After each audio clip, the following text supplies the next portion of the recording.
안녕하십니까. 전세계 신 CBN 청취자 여러분, 하나님의 말씀으로 사랑과 행복 전하는 CBN 교과방송의 정수 인사드립니다. 네, 안녕하세요. 한민호입니다. 네, 목사님 정말 반갑습니다. 목사님 얼굴을 뵈니까 한 기가 끝나는 시간이구나 이런 생각이 드네요. 네, 벌써 한 기가 그냥 이렇게 빠르게 지나가 버렸습니다. 네, 이번 한 기 동안 우리가 마가복음에 대해서 공부를 했는데 이 마가복음의 마지막 시간이 되었습니다. 자, 오늘은 3기 제13과 교과의 제목이 부활하신 주님이라고 하는 제목인데요. 먼저 기억절 말씀을 읽어드리겠습니다. 놀라지 말라. 너희가 십자가에 못 박히신 나사렛 예수를 찾는구나.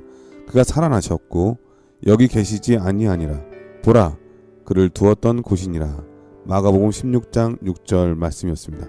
자, 오늘 마가복음의 마지막 시간의 교과의 제목은 부활하신 주님이라고 하는 제목인데요. 어떤 말씀일까요? 네, 모든 이 복음서의 꽃은 바로 예수님의 부활이죠. 예수님의 부활이야말로 성경에서 가장 빛나는 아름다운 핵심 진리라고 할 수 있습니다. 이 부활이 있기 때문에 구약과 신약의 모든 구절들이 밝게 빛날 수 있게 되는 것입니다. 그런데 우리가 이렇게 아름다운 진리를 바라볼 때 이 부활에 대해서 우리가 감격하거나 감동하는 것은 좀 해야 될 만큼 이렇게 충분히 하지 못하는 것처럼 느껴질 때가 있습니다. 오히려 우리 재림교인들에게 부활은 약간 좀 소외시하는 그런 경향이 있는 것처럼 느껴질 때도 있거든요.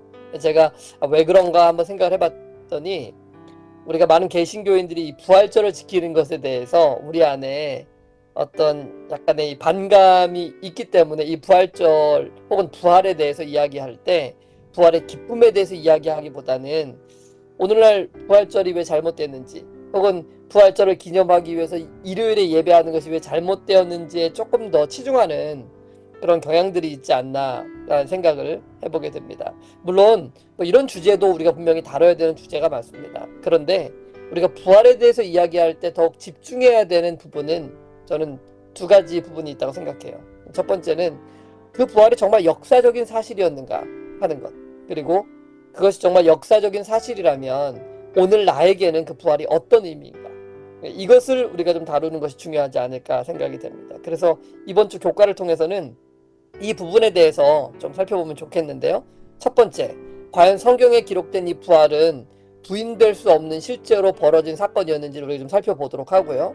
그렇다면 어떤 증거들을 우리가 찾을 수 있는지 보는 게 중요하겠죠. 그리고 두 번째는 만약 부활이 정말 역사적으로 부인될 수 없는 사건이었다면 그럼 오늘 나는 이 부활에 대하여 어떤 생각을 가지고 있고 어떻게 살아가고 있는가, 이 부분에 우리가 중점을 두고 오늘 교과를 좀 함께 살펴보도록 하겠습니다. 예, 오늘 마지막 마가복음의 이 교과의 주제는 부활입니다. 사실 우리가 부활이 없으면 우리 믿는 것이 헛것이라고 사도 바울은 분명하게 말했잖아요. 따라서 우리 재림 성도들의 가장 중요한 핵심과 또 감격해야 될 것이 있다면 바로 예수님의 부활이라는 생각이 듭니다. 이 부활에 대해서 우리가 너무나 감격하지 않고 또 그 자체를 우리 마음에 이렇게 연구하기보다는 이 부활절이 어떻게 잘못됐는지, 그리고 또 일요일을 섬기는 것에 대한 잘못된 것들, 이런 거에 너무 중점을 두지 않았나, 이런 말씀 해주셨는데요. 오늘은 그 부활의 의미와 또 역사적인 사건이었던 이 사실을 우리 마음속에 다시 한번 새기면서 부활의 확신으로 신앙의 기쁨이 더 충만해지는 그러한 시간이 됐으면 정말 좋겠다는 생각이 저도 듭니다. 자, 그러면 말씀에 앞서 찬미 듣고 본격적으로 함께 공부를 해보도록 하겠습니다. 여기는 말씀의 방송 CBN 코리아입니다.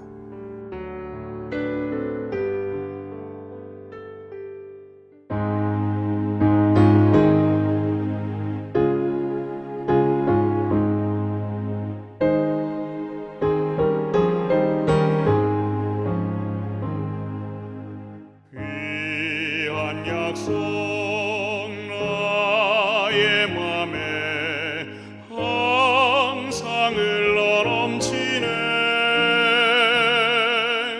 나의 곁에 사랑의 주 언제든지 계시네. 귀한 약속 속에서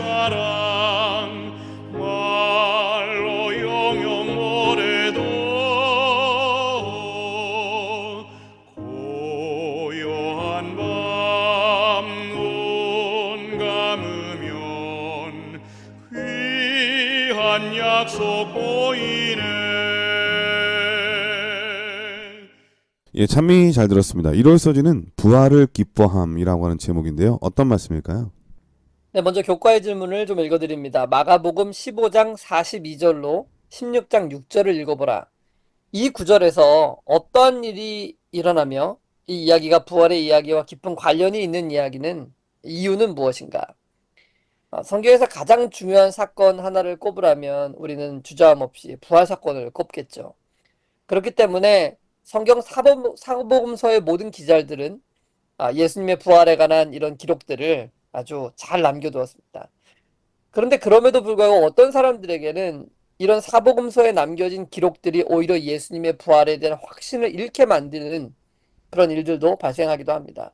왜냐하면은 사복음서에 기록되어 있는 예수님의 부활에 관한 이런 기록들에 서로 상당한 차이들이 있기 때문에 그렇습니다. 예를 하나 들어보면은 예수님께서 부활하시던 일요일 아침에 무덤에 찾아간 여인들의 기록이 복음서마다 약간 상이하게 기록이 되어 있습니다. 마태복음에는요, 막달라 마리아와 다른 마리아가 무덤을 보러고 갔다라고 기록을 하고 있고요. 네, 마가복음에는 막달라 마리아와 야고보의 어머니 마리아, 또 살로메가 갔다라고 기록하고 있습니다. 누가복음에는 이 여자들이 그 준비한 향품을 가지고 무덤에 갔다라고 기록을 하고 있고요. 그리고 요한복음은 막달라 마리아가 무덤에 와서라고 기록을 하고 있습니다. 그러니까 좀 네. 정리를 해보면은 마태복음은 막달라 마리아 그리고 다른 마리아에서 두 명이 갔고요. 마가복음에는 막달라 마리아, 야고보의 어머니 마리아, 살로메에서 세 명이 간 것으로 되어 있습니다. 누가복음에는 여자들이라고 기록이 되어 있고 요한복음에는 막달라 마리아 혼자 간 것으로 기록이 되어 있는 것입니다. 그런데 이제 공통점을 보게 되면 네, 막달라 마리아는 공통적으로 들어갈 수 있어요. 그렇죠? 그렇죠. 그리고 이 다른 복음서랑 비교를 해보면은 이 혼자가 아니라 복수의 여성분들이 갔음을 우리가 알 수 있고 네, 그리고 상당히 많은 마리아가 나타난다는 것을 알 수가 있습니다. 맞습니다. 네, 그리고 네, 보면 당시 아주 마리아는 흔한 이름이었던 것 같아요. 오늘날의 맞습니다. 철수, 영희 뭐 이런 것처럼 이 마리아는 사람들이 좋아하는 이름이었을 뿐만 아니라 그리고 또 네. 흔한 이름이었다 이런 생각이 드네요. 맞아요. 그래서 그런데 이제 이게 문제는 뭐냐면 각각의 기자들이 서로 다른 사람들의 등장을 이야기하고 있기 때문에 이거 믿을 수가 없지 않냐라고 생각하는 거예요. 뿐만 아니고 이것 말고도 그날 아침에 등장한 천사가 몇 명이었는지, 그 천사가 있었던 장소가 어디였는지 이런 다양한 기록들의 여러 가지 차이들이 발생하는 것입니다. 만약에요, 우리가 이게 재판을 받고 있는데 예를 들어서 어떤 피고인이 있다. 근데 그 피고인의 증인들이 나와서 증언을 하는 거예요. 근데 그 사건 현장에 누가 있었는지를 증언하는데 네 명의 증인들이 나와갖고 서로 다 다른 사람들이 있었다라고 증언을 한다라고 한번 생각을 해보세요. 그럼 과연 그 재판장이 그 증인들의 말을 신뢰할 수 있을까? 예. 그래서 많은 사람들이 이러한 예수님에 관한 부활의 기록들을 보면서 이거는 오히려 예수님의 부활을 믿을 수 없다라고 주장을 하게 되었던 것입니다. 자, 그렇다면은 성경은 왜 이런 부활의 사건에 대해서 이와 같이 서로 일치하지 않는 것처럼 보이도록 기록을 남기게 되었을까? 정말로 일치되지 않는 것처럼 보이는 부분들이 예수님께서 부활하지 않으셨다는 증거가 될 수 있겠는가? 사실은 전혀 그렇지 않습니다. 오히려 그 반대예요. 오히려 이런 이 상이한 것처럼 보이는 이런 기록들은 예수님께서 확실히 부활하셨다는 더욱더 명확한 증거가 될 수 있습니다.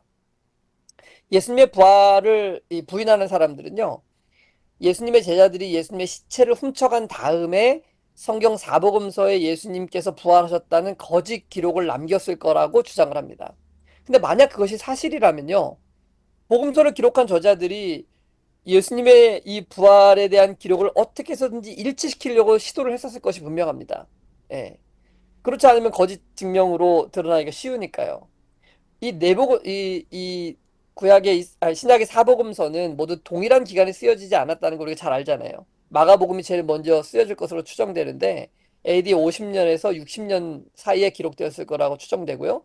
마지막 책인 요한복음은 거의 AD 100년경에 기록되었을 거라고 추정됩니다. 그리고 마태복음과 누가복음은 그 사이에 어느 시점인가 기록되었을 거라고 생각되죠. 그렇기 때문에 후에 복음서를 쓴 기자들은 앞에 이미 쓰여져 있는 복음서를 충분히 참고하면서 기록했을 수 있어요. 만약에 부활의 사건이 거짓으로 지어낸 이야기였다면 제자들이 서로 모의를 해가지고 예수님의 부활하셨다라고 거짓으로 증언을 했었다면은 이렇게 등장인물들이나 순서들을 복음서의 기자들이 상이하게 기록했을 리가 없었을 것입니다.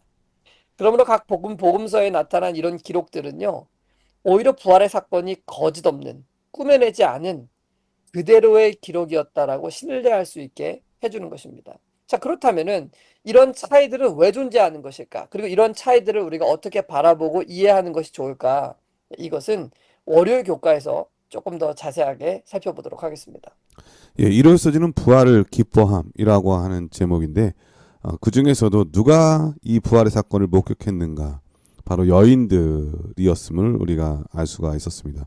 그러면 이 여인들이 무덤에 간 것이 예수님의 약속을 믿었기 때문인지 아니면은 어떤 것 때문인지 모르지만 예수님을 사랑하는 그 마음은 분명히 가득했던 것 같아요. 그래서 맞습니다. 이 무덤가가 어떻게 됐는지 그것이 궁금해서 찾아갔는데 놀랍게도 안식 후 지난 다음에 첫날에 예수님의 부활하신 것을 목격하는 영광을 보게 되죠. 돌이 옮겨지게 되고 그 안에 예수님의 시신이 없어진 것을 보고 정말 놀래서 이 누가 가져가지 않았나 막 걱정하고 우는 장면도 우리가 보게 되는데요. 이 부활 사건은 왜 역사적인 사건이었는지 그리고 목격자가 분명히 있다고 하는 것을 우리 목사님께서 분명하게 말씀해 주셨습니다.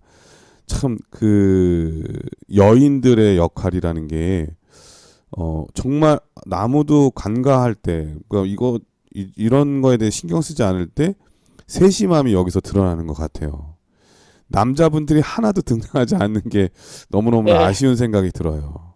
맞아요. 네, 예수님의 네. 제자들이 그 일의 사건, 또 예수님이 부활하신 사건에 대한 약속을 정말 믿었다면 분명히 여기에 참여를 했을 텐데라는 생각이 좀 아쉬운 생각이 듭니다. 어쨌든 예수님의 부활 사건을 우리가 좀 더 계속 공부를 해보겠는데요. 월요일 서지는 돌이 굴려져 있는데라고 하는 제목입니다. 어떤 말씀일까요? 네, 먼저 교과의 질문을 읽어드립니다. 마가복음 16장 1절로 8절, 그리고 고린도전서 15장 1절로 8절을 읽어보라. 이 구절들의 공통점은 무엇인가? 이 두 구절들은요, 제가 읽어보면 예수님께서 부활하셨을 뿐만 아니라 그분께서 친히 많은 사람들에게 자신을 나타내었다라고 이야기를 하고 있는 것이 공통점입니다. 네, 고린도전서 15장 5절로 6절만 좀 읽어보도록 하겠습니다. 게바에게 보이시고 후에 12제자에게와 그 후에 500여 형제에게 일시에 보이셨나니 그 후에 야고보에게 보이셨으며 그 후에 모든 사도에게와 맨 나중에 만삭되지 못하여 난 자 같은 나에게도 보이셨느니라. 네, 그러니까 계속 뭐에 대해서 얘기하냐면 예수님의 부활을 보았던 사람들, 이런 사람들은 이렇게 많았다. 그렇기 때문에 예수님의 부활이 참일 수밖에 없었다라고 이야기를 하고 있는 거예요. 자, 그렇다면 우리가 이제 좀 생각해 봐야 될 문제는 뭐냐면 그런데 지금 그 부활을 보았던 사람들 다 죽었지 않냐? 2000년이 지났으니까. 그러면 그 당시에 예수님의 제자들과 이렇게 예수님의 부활을 보았던 사람들이 많았다는 사실을 우리가 어떻게 믿을 수 있느냐? 이 질문에 답을 하기 전에 우리가 먼저 일요일 교과에서 이야기했던 것처럼 이 사복음서에 기록된 부활에 관한 기록이 왜 상이한 것인지를 먼저 좀 살펴보도록 하고요. 이거 어떻게 조화시킬 수 있는지 좀 살펴보고 그리고 이 질문에 대한 답도 우리가 이어서 좀 살펴보도록 하겠습니다. 우리는요, 정말 너무나도 위대하고 탁월한 백성이에요. 왜냐하면 우리에게는 예언의 신을 주셨잖아요. 음, 이 기록은 정말 너무나 놀랍습니다. 예, 특별히 요 사건에 대해서는 시대의 소망 82장 어찌하여 우느냐 이 장을 보면 부활 그 당일 일요일 아침의 모습을 자세하게 그려놓고 있습니다. 일요일 새벽 미명에 누가복음이 말하는 것처럼 여러 명의 여인들이 무덤을 찾아갑니다. 그런데 시대의 소망은 여인들은 모두 다 같은 방향에서 무덤을 향해서 온 것이 아니었다라고 말을 하고 있어요. 그리고 그날 제일 처음 먼저 무덤에 도착한 사람은 막달라 음. 마리아였다라고 얘기를 그도 합니다. 그럴 것이 같은 집에서 네, 다 산 여인들이 아니잖아요. 네, 그렇죠. 물론 각기 이제 향품을 사가지고 그 네네. 전날 향품을 사가지고 이제 뭐 얘기를 했겠죠. 이렇게 하자. 그래서 만나자 아마 얘기를 하지 않았을까 싶어요. 그런데 어쨌든 그날 제일 먼저 도착한 사람은 막달라 마리아였어요. 근데 마리아가 보니까 빈 무덤이 보이고 예수님의 시체가 없는 거예요. 그래서 마리아는 급히 제자들에게 뛰어갑니다. 그 뒤에 도착한 여인들이 또다시 이 천사로부터 예수님의 부활에 관한 소식을 듣게 되고 그 소식을 전하기 위해서 제자들에게 뛰어가는 거예요. 그래 막달라 마리아는요, 예수님의 부활 소식을 천사로부터 듣지는 못했어요. 그저 빈 무덤에 대한 이 슬픈 소식을 가지고 베드로와 제자들에게 뛰어갔던 거죠. 누가 훔쳐갔을 거라고 생각했을 거예요. 그리고 난 다음에 셋은 마리아와 베드로와 요한 세 사람이 다시 빈 무덤을 향해서 뛰어옵니다. 그리고 이것을 확인한 베드로와 요한은 다시 뛰어가요. 돌아갈 때 마리아는 그 무덤에 남아 있었습니다. 그때 마리아도 그 둘 천사들, 사람의 모양을 하고 있는 천사들을 보게 되는 거죠. 천사는 마리아에게 왜 울고 있냐고 물었습니다. 그때 마리아가 누군가가 예수님의 시체를 옮겨가서 슬퍼한다고 얘기를 했죠. 그때 예수님께서 돌아서면서 어, 어찌하여 울고 누구를 찾느냐라고 물으십니다. 그때 마리아가 주여 동산지기인 줄을 착각하고 당신이 옮겨갔거든 어디에 두었는지 내게 이르소서 그러면 내가 가져가겠습니다 하고 말합니다. 그때 예수님께서는 아주 낯익은 음성으로 마리아야 하고 부르셨죠. 그렇게 해서 마리아는 부활하신 예수님을 최초로 목격한 그런 사람이 근데 되는 것입니다. 그날 아침을 생각해 보면 마리아는 예수님을 너무 사랑했잖아요. 우리가 맞아요. 다 알다시피 너무나 귀한 그 향유 옥합을 예수님 앞에 깨뜨렸을 만큼 예수님을 사랑했던 여인이었는데 부활하신 예수님을 딱 만나본 다음에 예수님을 못 알아보잖아요. 이 부분을 제가 생각해 봤어요. 왜 그랬을까? 아니면은 네, 예수님 부활에 대한 약속은 믿었지만 실제로 예수님 앞에 나타나니까 예수님 비슷하게 생겼네라고 생각할 수 있고 또 한 가지는 너무나 슬픈 마음에 계속 울다 보니까 이 눈물이 앞을 가리니까 사람이 실체가 잘 안 보일 수도 있잖아요. 네, 맞아요. 그래서 잘 구분이 안 됐을까? 왜 그랬을까? 이런 생각이 들어요. 목사님 어떻게 우리가 이해할 수 있을까요? 일단 예수님께서 부활하셨다는 사실 자체를 전혀 인식하지 못하고 있고 네. 믿지도 못하고 있는 상황이었기 때문에 아마 예수님이 살아서 이렇게 나타나실 거라는 걸 꿈에도 생각하지 못했겠죠. 그러니까 예, 시신이 그게 가장 없어졌다고 큰 이유였을 것 생각했지 같아요. 예수님의 네, 부활에 대한 생각은 말씀은 들었지만 실제로 부활했다는 생각은 아직 못했던 것 같아요. 그렇죠? 그렇죠. 네, 그게 가장 큰 이유가 아니었을까 생각이 됩니다. 저희가 시간이 좀 부족해서 그 부활의 사건을 더 자세하게 설명드릴 수는 없는데 여러분께서 꼭 시대의 소망 한 81장부터 84장까지를 한번 개인적으로 읽어보시기 바랍니다. 그러면 예수님의 부활에 대한 장면들과 병사들이 어떻게 그 장면을 목격했는지, 음. 그리고 그 모든 사실을 숨기기 위해서 이 병사들과 또 유대인들이 어떤 거짓말을 했는지를 자세하게 우리가 살펴볼 수 그러니까 있게 있을 것이고요. 예수님의 행적에 대한 책들이 시중에 되게 많은데 네, 시대의 소망처럼 예수님의 어린 시절부터 예수님 부활 때까지 정말 자세하게 실감나게 기록한 책은 정말 지금까지 전 보지 못했던 것 같아요. 네, 없죠. 네, 너무나 좋은 책이 예수님에 관한 책 중에 최고의 책이 있다면 시대의 소망이다 이런 생각이 듭니다. 네, 우리가 이런 특권을 가진 백성들입니다. 예, 여러분이 이 예언의 신의 말씀을 읽는 것을 절대로 게을리해서는 안 될 것 같아요. 어쨌든 우리가 이 예언의 신을 통해서 부활의 날에 있었던 모든 사건들이 어떻게 조화롭게 어우러지는지 성경의 기록들이 이 꾸며낸 이야기가 아니라 어떻게 서로 조화될 수 있는지를 우리가 잘 깨달을 수 있게 되는 것입니다. 이 사복음서는요, 부활에 있던 사건들을 시간 순서대로 기록하는 데 목적을 둔 것이 아니에요.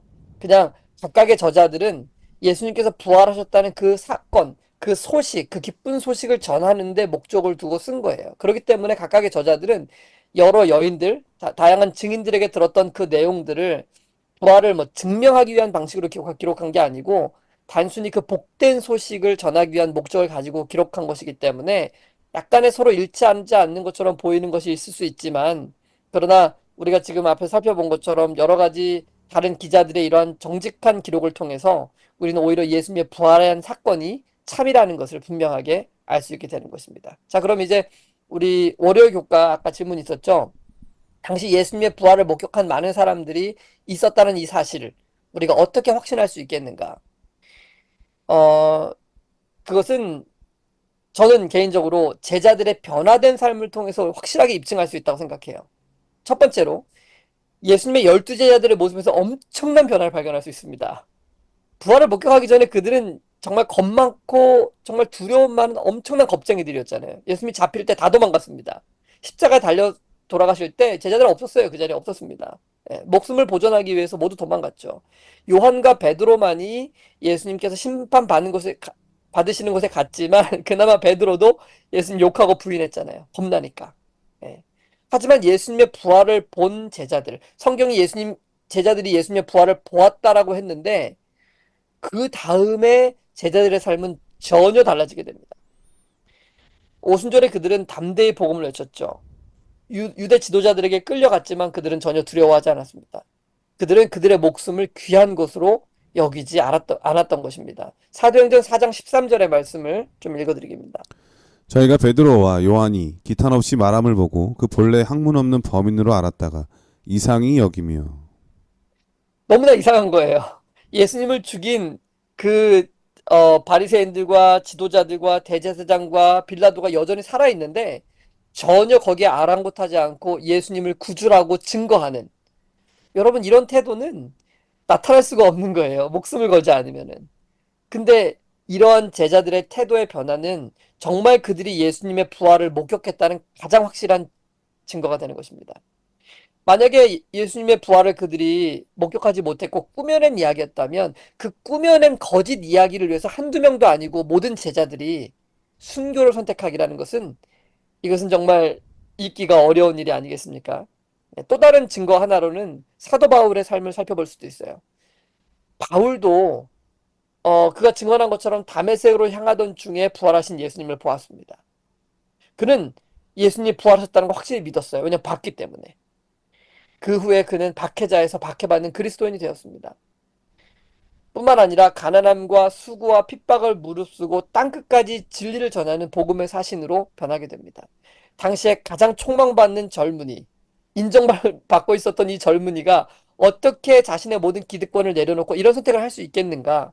이것이야말로 그가 예수님의 부활을 보았다는 가장 확실한 증거가 될 수 있는 것입니다. 뿐만 아니고 바울이 박해했던 사람들만 아니라 초대교회 수많은 사람들이 예수님의 부활하신 그 주님을 위하여 그들의 목숨을 내어놓았잖아요. 예수님의 제자들도, 사도 바울도, 그리고 예수님의 부활을 보았던 수많은 사람들이 예수님을 위하여 생명을 버리는 것을 주저하지 않았다는 것입니다. 왜 그들이 주저하지 않았는가? 부활을 봤거든요. 내가 생명을 잃어도 내가 부활할 수 있다는 걸 믿을 수 있거든요. 그렇기 때문에 그들이 생명을 버리는 것을 아까워하지 않았다는 거예요. 그래서 우리는 성경에 기록된 이 기록이 그들의 삶을 통하여 확실하다는 것을 우리는 믿을 수 있는 것입니다. 자, 그렇다면 우리는 이런 질문을 해봐야 돼요. 그럼 오늘 우리는 어떤가? 오늘 나에게는 어떤가? 정말 나에게는 이 부활이 실제적인 사실이요, 사건으로, 내가 믿을 수 있는 그런 사건으로 인식되어지고 있는가? 만약 그렇다면 이 부활이 제자들의 삶을 바꿔놓았던 것처럼 오늘 우리의 삶도 송두리째 바꾸어 놓았어야 하는 것입니다. 정말 그런가?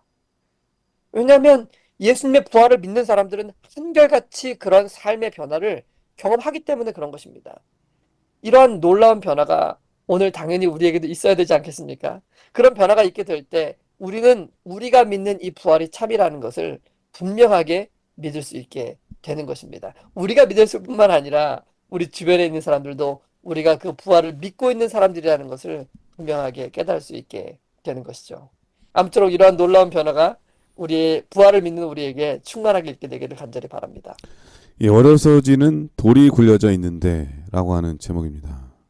여인들이 예수님의 무덤가에 왔을 때 돌이 옮겨져 있었죠. 이 돌이 옮겨졌다고 하는 것은 이 무덤 장례 문화를 좀 우리가 이해할 필요가 있는데요.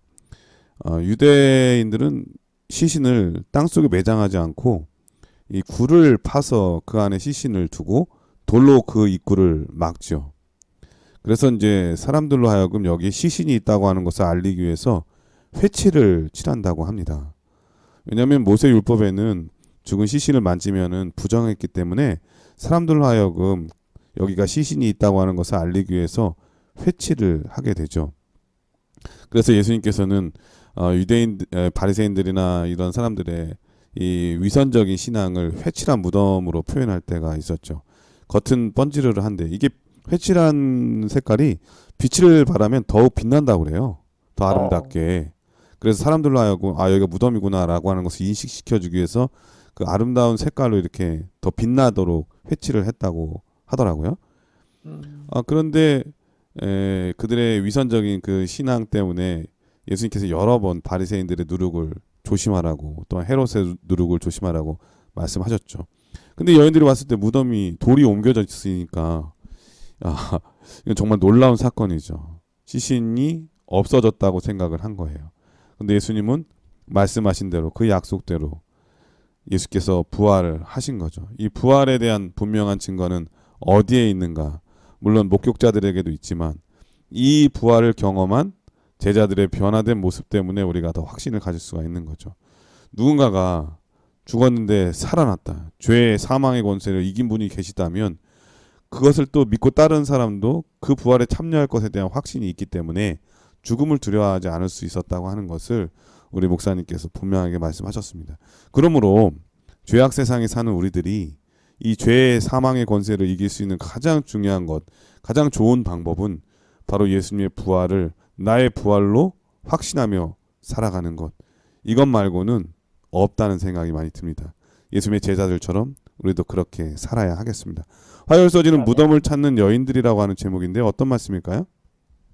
네, 교과의 질문 읽어드립니다. 마가복음 16장 1절로 8절을 읽어보라. 어떤 일이 일어났으며 여자들은 처음에 어떻게 반응했는가?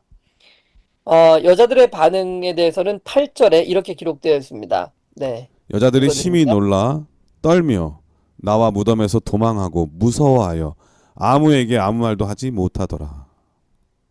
네, 너무 두려웠겠죠. 예.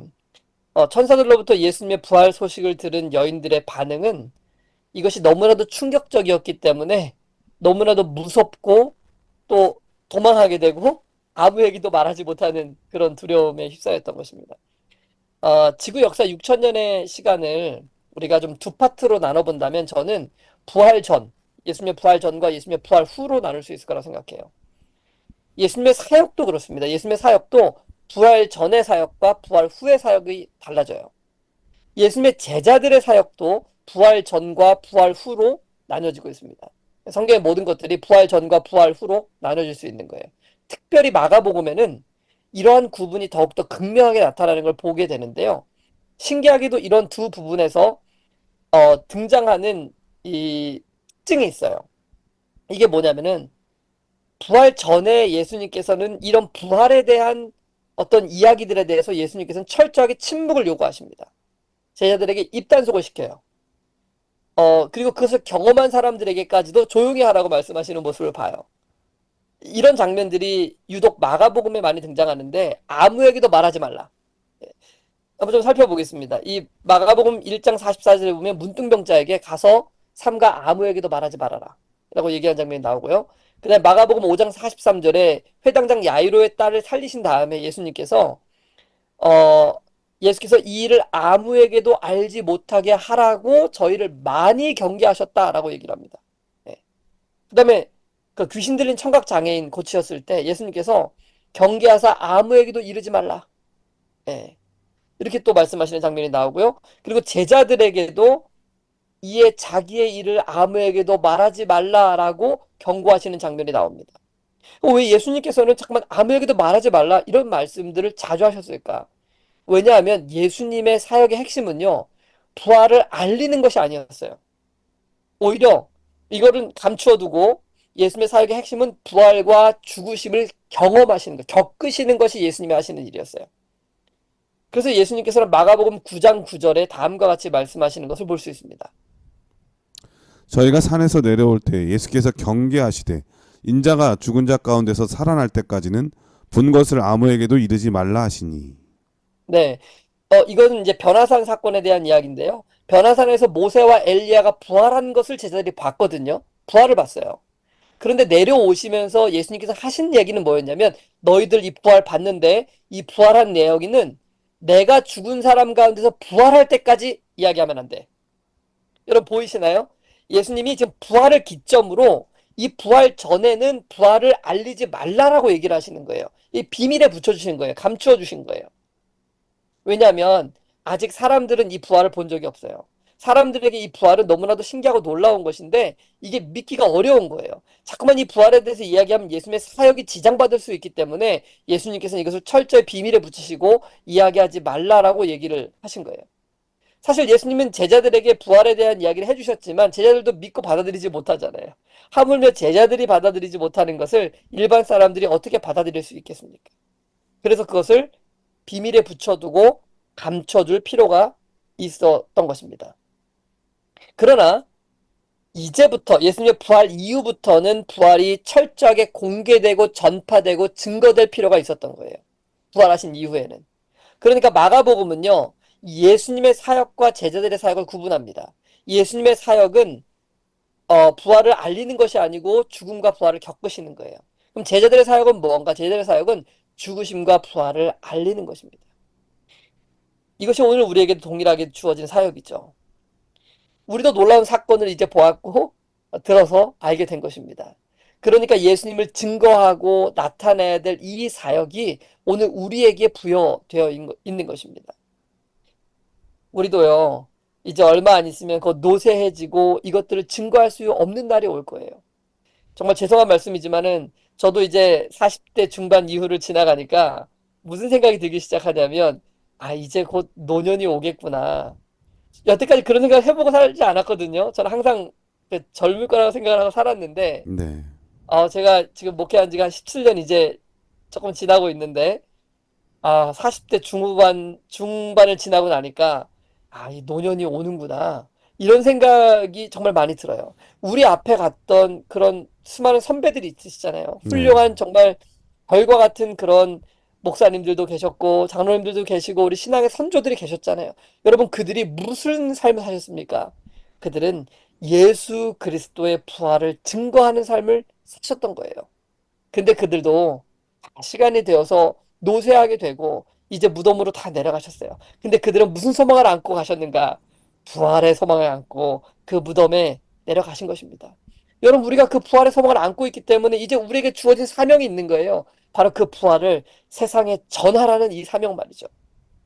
어둠이 오고 추운 겨울이 오고 우리가 노쇠해져서 더 이상 이 복음을 전할 수 없기까지 여러분, 우리가 그리스도의 피 묻은 깃발을 들고 이것을 온 세상에 전해야 될 책임이 있는 거예요. 시간이 너무 아깝습니다.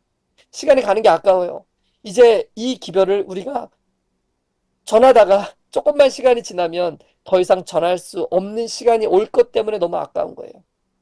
그때는 우리가 무덤에 내려가서 편안하게 쉴 날이 오겠죠. 그러나 그날이 오기 전에 우리가 해야 될 일이 있는 것입니다. 그것은 예수 그리스도의 부활하심을 증거해야 하는 것입니다. 그리고 그 부활하신 주님께서 다시 우리를 데리러 머지않아 오실 거라는 그 기별을 세상에 전하는 것이죠. 저는요, 제 목숨이 다하는 마지막 그날까지 이 일을 하고 싶어요. 나를 위해 돌아가시고 십자가에 달려 돌아가신 그 예수님을 증거하는 것이 이 땅에서 그 어떤 일보다도 가장 가치 있고 행복한 일이기 때문에 그런 것입니다.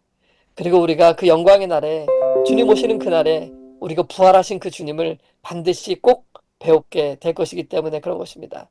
우리 모두가 정말 이 부활의 소망을 안고 이 사명을 세상에 전하는 일에 우리 모두가 힘을 내는 우리 모두가 되길 바라면서 수요 교과를 공부하겠습니다. 이 화요 써지는 무덤을 찾는 여인들이라고 하는 제목이었는데, 저는 목사님과 이 방송을 진행하면서 그 말씀을 들으면서 문득 떠오르는 게, 이 당시에 예수님의 무덤을 지켰던 경비원들이 있었잖아요. 네, 시대의 소망에 보면 자세히 나오겠습니다만은 이 경비원들이 예수님의 부활을 보게 되거든요. 그리고 네, 무서워, 그렇죠. 두려워 떨죠. 네, 정말 일어날 수 없는 일이 일어났으니까요. 그래서 이걸 어떻게 해야 되나. 만약에 예수님 부활해서 이 무덤, 빈 무덤을 보게 되면, 만약에 유대 지도자들이나 빌라도의 명령을 받았던 이 사람들이 자신의 말을 믿어주지 않으면은 문책을 당하게 생긴 거 아니에요. 그렇죠. 그러니까 이 두려워서 막 달려가서 이 알려야 될 거 아닙니까, 이 사실을. 네, 야, 이 당시에 그 상황을 이 상황을 이렇게 상상해 보면은 예수님의 부활을 목격한 여인들도 당황스럽고, 근데 더 당황스러웠던 사람들은 경비원이었다. 누군가 예수님의 시신을 훔쳐간 게 아니고 부활을 직접 경험한 사람이잖아요. 눈으로 본 사람이잖아요. 네, 그러니까 이 사실을 감출 수가 없는 거죠. 그런데 유대 지도자들이나 빌라도 입장에서 예수님의 부활했다고 하는 소식이 온 사람들에게 퍼지게 되면은 큰 소란과 소동이 일어날 것이 분명하잖아요. 그렇죠. 예, 그것 때문에 예수님이 부활한 것을 보면서도 그것을 소문을 막고자 매수하려고 하는 그런 또 장면들을 우리가 보게 되잖아요. 음, 역사적인 사실이 있음에도 불구하고 자신의 안위를 위해서 역사적 사실을 감추려고 하는 거짓된 증인들이 있는가 하면 이것을 감출 수가 없어서 어쩔 수 없이 이야기할 수밖에 없는 이 사람들, 그 두 사람들의 비교점을 보게 됩니다. 저는 하늘에서 간다면 경비원들을 좀 찾아보고 싶어요. 그들의 이후의 삶이 어떻게 변했을까. 성경에 나와 있지는 않지만 하늘에서 꼭 확인할 수 있었으면 정말 좋겠습니다. 그럼 여기서 찬미하고 들으신 다음에 계속해서 수요일 목요일 서지를 공부하도록 하겠습니다. 여기는 말씀의 방송 CBN 코리아입니다.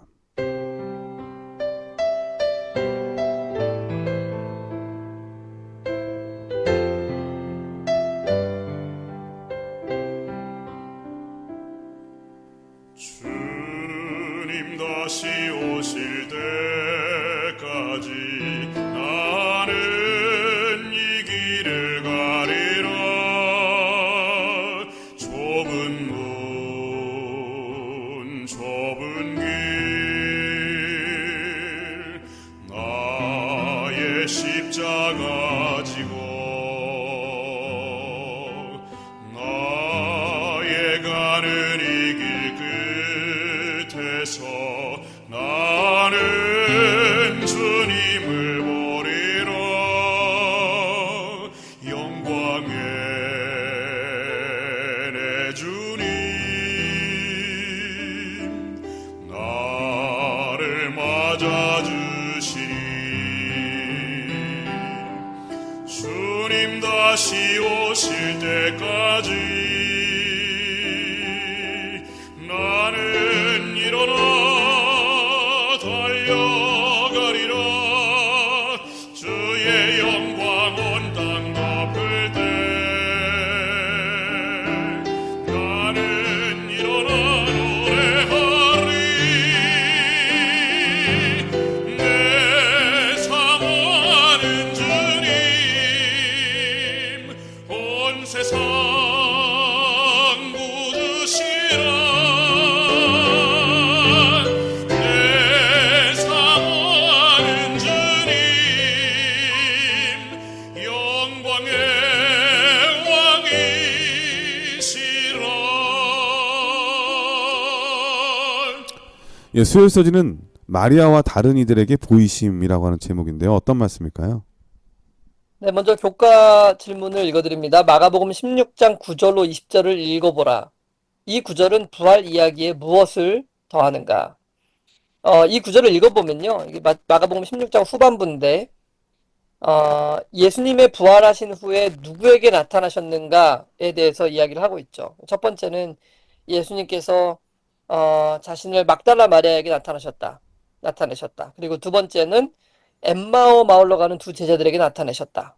그리고 그 후에는 11 제자들이 음식을 먹을 때 예수님께서 나타나셨다. 이것을 이제 마가복음 후반부에 기록을 하고 있습니다. 16장 후반부에요. 그런데 흥미로운 사실은 이 사람들이 예수님의 부활을 처음에 믿지 못했다는 거예요. 예. 처음으로 예수님을 만난 막달라 마리아가 예수님의 부활을 전했을 때 제자들이 듣고도 믿지 아니하였다라고 이 마가복음은 기록해요. 두 번째로 엠마오의 제자들이 예수님의 부활을 전했을 때 제자들 역시 믿지 아니하였다라고 기록하고 있습니다. 셋째로 제자들에게 나타나셨을 때 그들이 믿지 아니함을 인하여 그들을 꾸짖으셨다 이렇게 기록하고 있어요. 그러니까 마가복음의 이 기록, 예수님이 나타나셨던 기록을 하는 이유가 뭐냐면 그 당시에 예수님을 본 사람들은 처음에 예수님을 믿지 못했다. 이 이야기를 하고 있는 거예요. 예수님의 부활을 가장 확신하고 믿어야 되는 예수님의 가장 가까운 제자들이 그들조차도 이것을 믿고 있지 못하니 참 예수님의 마음이 어땠을지를 생각해 보면 참 너무 아프셨겠다는 생각이 들어요. 그런데 이러한 기록들이요, 사실 훗날 예수님에 대한 이 부활에 대한 이야기가 조작된 것이 아니라는 가장 강력한 증거 중에 하나로 또 활용될 수가 있습니다. 성경에 예수님의 제자들이 믿지 못했던 이 기록들이 적나라하게 나와 있는데요.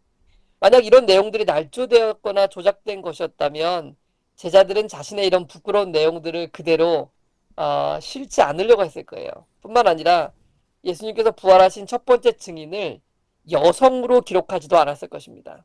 왜냐하면은 그 당시 법정에서 여인들은요, 법적 그 증언의 효력을 가질 수 없는 대상들이었기 때문에 그렇습니다. 다시 말하면, 만약에 뭐 이거를 지어냈다 그러면 네, 제자들한테 먼저 나타난 걸로 이렇게 기록을 했겠죠. 그쵸. 우리 제자들이 막 믿었던 걸로 이렇게 기록을 해야지 더 사실은 거짓말을 했을 경우에는 그게 더 타당성이 있겠죠. 그런데 중요한 건 로마의 병정들이 봤잖아요. 부활한 걸. 그렇죠. 네, 이걸 네, 감출 수가 없고. 근데 참 이게 좀 재밌는 것은 점층법으로 가요. 처음에 네, 막달라 마리아, 네, 그리고 여인들, 그리고 엠마오로 가는 제자들, 네, 그리고 11 사도들, 네, 그리고 500명의 제자들. 맞습니다. 이게 점점 네, 예수님의 목격을 그러니까 예수님 부활을 목격한 사람들이 점점 많아지는 것을 우리가 볼 수가 있죠. 맞습니다. 네. 왜 그러니까 그럴까? 잘 안 믿으니까. 아마 예수님의 의도셨던 것 같아요. 이 네, 빛이 너무나 강하기 때문에 네네. 이제 한 사람한테 이야기해서 다른 사람한테 이야기하게 하고 좀 그 이야기를 한번 들어본 다음에 조금 더 여러 사람에게 나타나시고 그 다음에 더 많은 사람들에게 보이신 거 아닌가. 그런 예수님의 배려.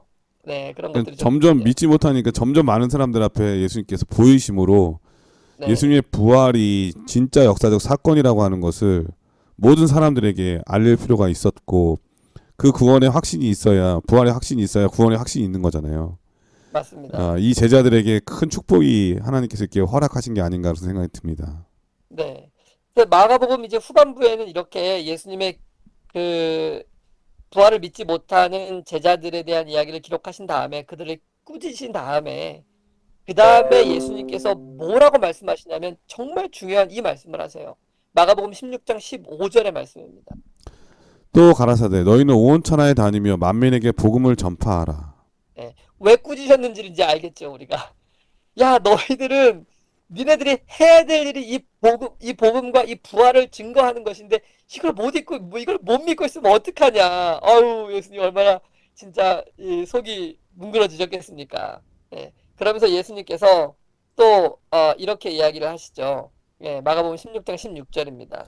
믿고 침례를 받는 사람은 구원을 얻을 것이요 믿지 않는 사람은 정죄를 받으리라. 네. 이 명령은 사실 당시에 제자들에게 주신 것이 아닙니다. 제자들에게만 주신 것이 아니에요. 왜냐면은 누구든지 예수님의 부활을 실제적으로 믿고 있는 모든 사람들에게 주신 명령인 것입니다. 그러니까 바로 오늘 여러분과 제게도 주신 분명한 하나님의 부탁인 것입니다. 근데 만약 오늘 우리가 이 부활을 확실히 믿지 못한다면 우리가 어떻게 이것을 나가서 전할 수 있겠습니까? 예수님께서 정말 이 속이 뭉그러지시지 않으시겠어요? 꾸짖으시면 야 너희들이 못 믿으면 누가 나가서 이걸 전하겠느냐. 예.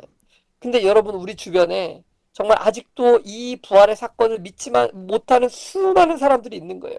네. 그 사람들에게 누가 예수님께서 부활하셨다는 이 복된 소식을 전해줘야 되겠습니까? 그러니까 죄인된 이 우리 수많은 사람들이 입장에서 네, 또 사랑하는 사람을 떠나 보내고 오늘도 슬퍼할 수 있는 수많은 사람들이 있잖아요. 네, 우리 믿는 우리 성도들 가운데서도 그런 어려움에 처한 분들도 슬픔에 처한 분들도 있을 텐데 예수님의 이 말씀이 우리에게 정말 큰 위로와 용기가 됩니다. 예수님의 네, 부활하신 이 사건을 믿고 침례를 받는 사람 구원을 분명히 얻을 것이다. 그런데 이 부활을 믿지 않는 사람은 이 정죄를 받는다는 게 그 부활에 참여를 못한다는 얘기 아니에요. 그렇죠. 얼마나 맞습니다. 이 축복의 말씀인데 거절할 수 없는 축복의 말씀이죠. 우리에게는. 네, 그러니까 마가복음의 이 마지막 구절들은 뭘 얘기하고 있느냐면 이 부활을 증거해야 된다. 그래서 너희들이 가서 증거해야 된다. 제가 합회 들어온 이후에 이 장례식을 정말 많이 가게 되는 것 같아요. 그 예. 제가 이 우리 삼육병원에 있는 추모관에 가면 갈 때마다 그런 생각이 들어요. 저 사람들을 예수님의 부활을 믿고 잠든 사람일까? 아니면 그냥 잠든 사람일까? 저 사람들이 하루에도 수없이 많은 사람들이 이 화장장에서 이 죄로 변해가고 있는데 이 사람들이 죽기 전에 이 부활의 소식을 듣고 예수 그리스도를 개인의 구주로 영접해야 되지 않는가? 이것을 전해야 될 사람이 누군가? 이런 생각들이 정말 많이 드는 것입니다. 사랑하는 우리 CBN 청취자 여러분, 이 소식을 들어보지 못하고 무덤에 내려가는 사람들이 있어야 되겠습니까? 이제 이 일을 할 수 있는 시간 자체가 얼마 남지 않았어요. 예. 예수님이 언제 오시냐는 둘째치고 우리가 이 일을 힘있게 할 수 있는 시간들이 여러분이 40대 이상이시라면 이제 한 3, 40년 남았을까요? 3, 40년도 어쩌면 남지 않았을지도 모릅니다. 여러분, 그러면 우리가 이제 이 남은 인생은 무엇을 하며 살아야 되겠습니까? 세상의 즐거움을 쫓고 세상에서 좀 맛있는 거 먹어보고 세상에서 뭔가 쾌락을 좀 즐기고 뭔가 좀 즐거움을 세상적인 즐거움을 찾고 그것들을 누리다가 그렇게 허무하게 무덤으로 내려가는 삶을 살아야 되겠습니까? 아니면 비록 궁핍하고 가난에 처하고 세상의 많은 즐거움들은 누려보지 못한다 할지라도 그리스도의 부활, 우리를 위하여 십자가에 달려 돌아가시고 부활하신 그 예수님의 그 부활을 이 복음을 세상에 전하는 그런 아름다운 복된 삶을 살다가 우리가 무덤으로 내려가야 되겠습니까? 시간이 얼마 없습니다. 우리가 오늘 죽을지 내일 죽을지 우리가 얼마나 더 살게 될지 아무도 알지 못합니다. 그러나 중요한 것은 우리가 살아있는 동안에 그 가치 있는 일을 하면서 예수 그리스도를 증거하는 삶을 산다면 그 안에 진정한 만족과 평안과 행복이 있을 것입니다. 그 삶에는 예수님께서 함께 해주실 것이기 때문에 그렇습니다. 이것을 가장 복된 삶으로 여기는 사람들, 그 사람들을 예수님께서 훗날 그들을 다시 데리러 이 땅에 오시게 될 것입니다.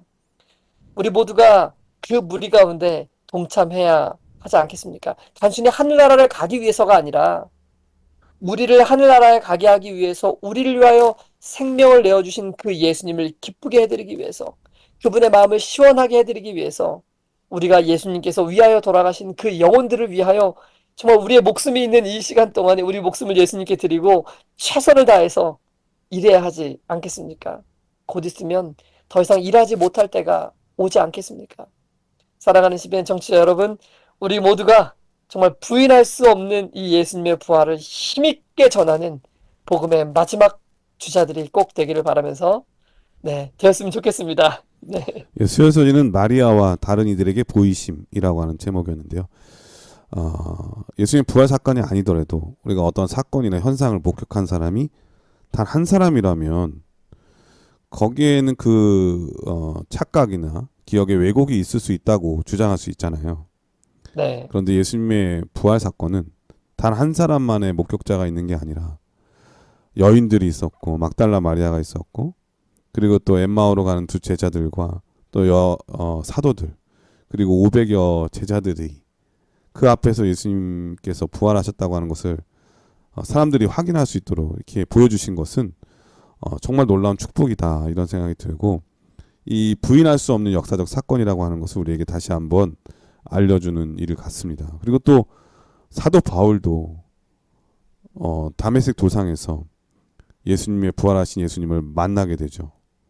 그러니까 예수님 만난 사람들이 한둘이 아니라고 하는 것을 우리가 알 수가 있어요.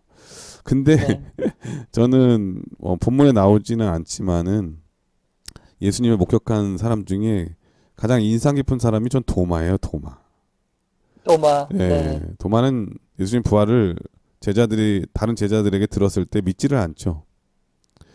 그래서 내가 직접 손으로 그분의 못자국을 만져보지 않으면 믿지 않겠다고 그런 얘기를 하잖아요. 요한복음에 보면. 그렇죠. 근데 마치 저를 보는 것 같은 생각이 들어요. 예, 우리가 그런 연약한 믿음을 가질 때가 많이 있잖아요. 네. 그런데 도마는 그래서 부활하신 예수님의 옆구리를 만진 제자잖아요. 네. 그리고 그러네요. 예수님께서 말씀하시잖아요. 믿음 없는 자가 되지 말고 믿는 자가 되라고. 바로 우리에게 하시는 말씀 또 저에게 하시는 말씀인 것 같아요. 우리는 믿지 않는 믿음 없는 자가 되지 말고 믿는 자가 되어야 하겠습니다. 이 부활하신 역사적인 사건을 분명하게 믿고 따르는 사람은 예수님께서 다시 오시는 날 부활의 아침에 서게 될 줄로 믿습니다. 자, 목요일 서지는 가라 온 세상을 향해라고 하는 제목인데 어떤 말씀일까요? 네, 교과의 질문 읽어드립니다. 마가복음 16장 14절로 20절을 읽어보라. 예수께서 제자들에게 나타나셨을 때 그들에게 무엇을 말씀하셨는가? 이 말씀은 오늘날 우리에게 어떤 의미가 있는가? 예수님께서는 복음을 전파하라고 명령하시면서 다음과 같은 약속을 주셨죠. 마가복음 16장 17절로 18절에 있는 말씀입니다. 믿는 자들에게는 이런 표적이 따르리니 곧 저희가 내 이름으로 귀신을 쫓아내며 새 방언을 말하며 뱀을 집으며 무슨 독을 마실지라도 해를 받지 아니하며 병든 사람에게 손을 얹은즉 나으리라 하시더라. 네, 제자들은 정말 이 약속을 굳게 믿기 시작했습니다. 예. 생각해 보면요, 당시 제자들이 복음을 전하는 일은 결코 쉬운 일이 아니었을 것입니다. 왜냐하면 예수님을 죽인 대제사장들과 그 지도자들이 여전히 강력한 힘을 휘두르면서 지켜보고 있죠.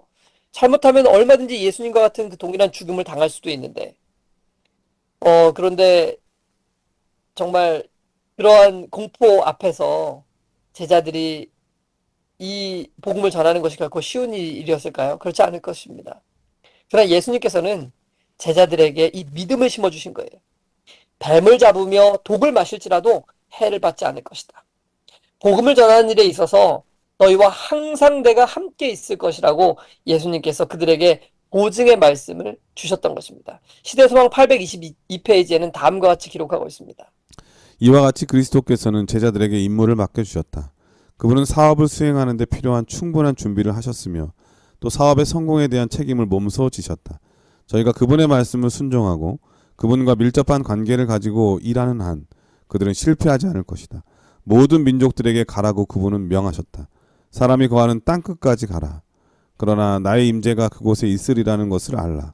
내가 너희를 버릴 때란 결코 없으리니 믿음과 신념을 가지고 일하라.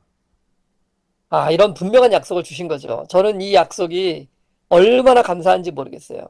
우리가 예수님을 위해서 이 복음을 증거하는 일을 하게 될 때 우리는 반드시 이 보증을 우리는 가지고 있는 거예요. 예, 하나님이 우리와 땅끝까지 함께 하실 것이라는 이 약속 말이죠. 이것은 결코 실패하지 않을 분명한 약속인 것입니다. 우리는 이 약속을 믿고 복음을 증거하기 위한 사신들이 되어서 담대하게 영혼들에게 복음을 증거하기 위하여 나아가야 하는 것입니다. 그런데요, 제가 오늘날 우리의 형편을 보면은 참 마음이 아플 때가 많이 있습니다. 왜냐하면은 교회가 어쩌면 더 이상 이 복음을 전하는 곳이 아니라 사람들을 좀 기쁘게 하기 위한 어떤 엔터테인을 하는 그런 장소가 되어 하는 것 같은 그런 생각이 좀 많이 들 때가 있는 것입니다. 교회에서 사람들이 모여서 복음을 전하기 위해서 모이는 것이 아니라 교회가 즐거움을 쫓고 있고 교회는 정말 어떤 우리의 이 기쁨을 만족시키기 위해서 존재하는 것이 아니고 예수님의 부활을 힘있게 증거하고 죽어가는 영혼들을 살리도록 훈련하는 어떤 이 훈련소와 같은 그런 양성소가 되어야 되는 것인데도 불구하고 우리 교회가 과연 오늘날 그런 역할을 잘 하고 있는가? 그러니까 세상이 주는 기쁨을 주는 곳이 교회여서는 안 되죠. 세상이 줄 수 없는 기쁨을 주는 곳이 교회이기 때문에 우리가 교회를 찾고 또 하나님을 섬기는 기쁨이 있는 거죠. 맞습니다. 그런데 우리가 좀 생각해 보면은 교회는 단순히 기쁨을 누리는 것을 넘어서서 성도들을 훈련시키고 교육시켜서 나가서 복음을 전할 수 있도록 하는 일을 해가는 것이 되어야 되는 거잖아요.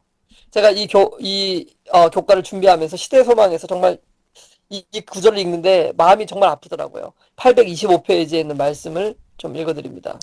그리스도께서는 복음 사업에서 목사들이 교회의 교육자가 되도록 의도하셨다. 그들은 잃어버린 자들을 찾아 구원하는 방법을 백성들에게 가르쳐 주어야 한다.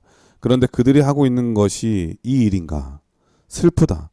얼마나 많은 목사들이 교회에 꺼져가는 생명의 불꽃을 살리려고 애써서 부채질하고 있는가?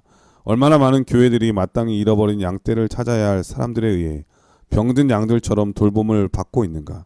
줄곧 수백, 수천만의 사람들이 그리스도 없이 죽어가고 있다.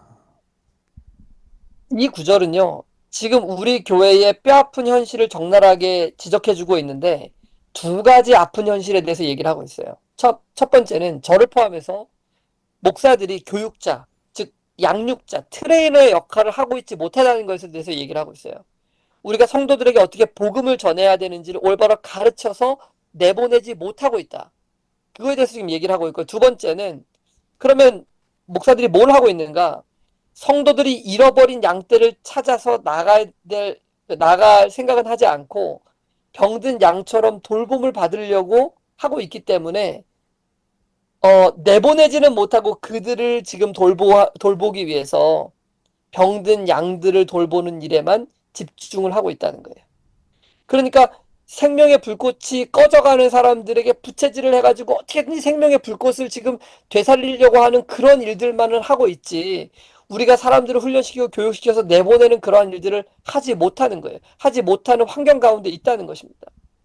저는 이걸 보면서 너무나 가슴이 아픈 생각이 너무 많이 들어요. 우리가 왜 이런 형편 가운데 되었을까?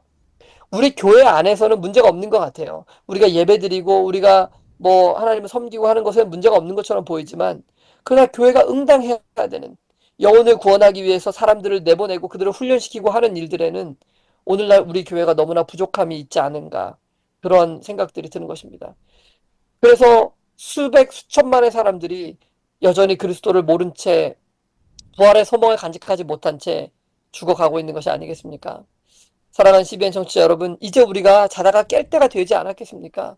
이제 우리 교회 안에서 다른 불필요한 일들을 멈추고 교회의 본연의 역할로 우리가 좀 돌아가야 되지 않겠습니까? 목회자들은 성도들을 훈련시키고 교육시켜서 그리스도께서 맡겨주신 사명을 가지고 나아갈 수 있도록 지도하고, 성도들은 돌봄을 받으려고 하지 말고 훈련받고 장성한 분량으로 자라나가서 죽은 영혼들을 구원하는 군사들로 성장하는 그런 교회들이 되어야 하지 않겠습니까? 우리는 지난 한 기 동안 이 마가복음을 살펴봤어요. 마가가 전한 복음이 무엇이었습니까? 그것은 하나님의 아들이신 예수 그리스도께서 이 땅에 오셔서 십자가의 죽으심으로 우리의 모든 죄를 용서해 주셨다는 것 아니겠습니까? 그리고 그분께서 부활하심으로 우리가 그분의 부활에 참여하여서 우리의 이 생명이 사망에서 영생으로 옮겨졌다는 것, 이것을 우리에게 설명해 준 것이 아니었겠습니까? 그리고 한 가지가 더 있다면, 그 부활의 복된 소식을 세상 끝날까지 전하라는 것, 이것이 우리에게 주신 마가복음의 메시지가 아니겠습니까? 아무쪼록 이제라도 우리가 우리를 위해 십자가를 지셨고 또 부활하신 그 예수 그리스도를 증거하기 위하여 참된 군사로 거듭나는 우리 모두가 되었으면 좋겠습니다. 그래서 이 마가복음이 전하고 있는 이 복음을 우리도 땅끝까지 정말 힘있게 전하는, 우리의 생명이 닿는 날까지 전하는 우리 모두가 되었으면 정말 좋겠습니다. 예, 목요소지는 가라 온 세상을 향해라고 하는 제목이었는데요. 이 부활의 소식을 많은 사람에게 전해야 그들도 이 죄악 세상에서 살면서 소망을 갖고 살아갈 수가 있는데, 우리가 그 일을 하지 못한다면 얼마나 많은 사람들이 이 복된 소식을 듣지 못하고 죽어가겠습니까? 그래서 예수님께서는 제자들에게 복음을 전할 때 표적을 따르겠다, 표적이 있겠다, 귀신도 쫓아내고 뱀을 잡으며 무슨 독을 마실지라도 해를 받지 않고, 이런 말씀을 하신 것은 오는 환자들만 돌보는 의사가 되지 말고 세상에 나아가서 이 사람들이 병들지 않고 살아갈 수 있는 예방교육도 할 수 있도록 얘기하신 거잖아요. 그렇죠. 의사 한 사람만 있는 게 아니라 너희들도 같은 일을 할 수 있는 의사가 되라고 예수님께서 말씀하신 건데, 오늘날 우리 교회 형편들이 마치 병원에 의사 한 명밖에 없어가지고 환자 돌보는데 너무 바쁘다 보니까 다른 건강 소식을 알려주지도 못하는 그런 일을 여력이 없는 거죠. 네. 이 복음 소식을, 이 복된 소식을, 부활의 소식을 전할 수 있는 여력이 없고, 오는 밀려오는 환자들 돌보는데 너무 에너지가 많으니까. 그래서 목사의 역할은 그 아픈 사람들을 낫게 줄 뿐만 아니라 나은 다음에 다른 사람을 또 같이 이 목사와 같이 돌볼 수 있는 의사가 되도록 양육하고 함께 그 일을 해서 그런 동역자가 많아지도록 하는 것이 우리의 역할이라고 하는 것을 다시 한번 이 말씀을 통해서 깨달을 수가 있었습니다. 우리의 해야 될 일은 나도 여전히 연약한 사람이니까 나만 돌봐주세요, 나만 봐주세요, 이게 아니라 나도 예수님으로 인해서 치유받고 치유받은 우리가 목사를 도와서 장로님과 집사님들을 도와서 함께 이 부활의 복음 소식을, 복된 소식을 세상에 전하는 그 일을 감당하는 사람이 돼야 되겠다, 그런 결심을 다시 한번 해보게 됩니다. 목사님께서 이번 교과를 간략하게 정리해 주시고 기도하고 마치도록 하겠습니다. 네, 우리는 이번 한 기 동안 이 마가복음을 공부했죠. 복음은 굿뉴스, 즉 기쁜 소식입니다.